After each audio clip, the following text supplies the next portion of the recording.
Ok, Nakoti na kati ya bus. Naza Sikoyo na kati ya bus. I'm now inside the bus. I'll show you around since there's nobody. Moto moko azoya. Donc, au bus.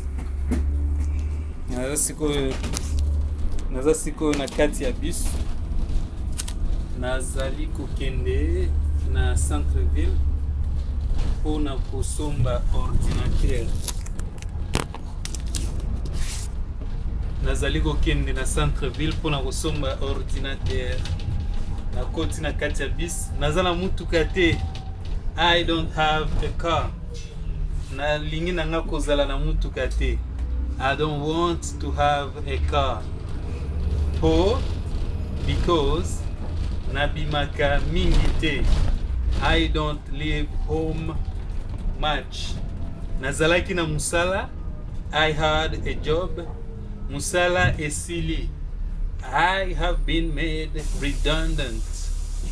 And now what I'll be doing is Sikoyo eloko Nakobanda kosala is record myself 24/7. Komifilmer banda ntongo mpokwa. Naza na bachaines mingi ya YouTube.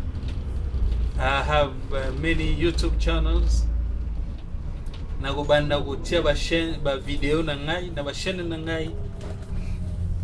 I will be uploading my videos to my channels. Thank you so much. I'm trying to keep this vlog very short. It's my first one.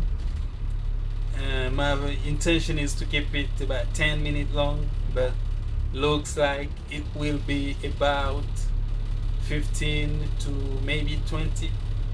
By the time I come back, tango na kuzonga na ndako na kokoma na ba ordinateur mibale. I will have 2 computers.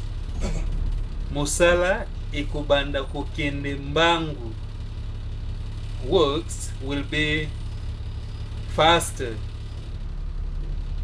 Thanks a lot. We are carrying on. You'll see a bit of the shop as well and what I will buy. Thank you. See you in a bit. Okay, I arrived in city center.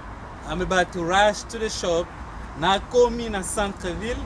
Nalingi na welela nakende na magasin pona somba ordinateur to buy a computer. Molili ebandi kokota. It is getting darker. Okay, nakomi centre ville. Nazali banda ya magasin. I arrived in city center. I am outside the shop. Naza kokota na kati ya staple. I am about to go inside staple to purchase a brand new computer. Kosomba ordinateur ya sika.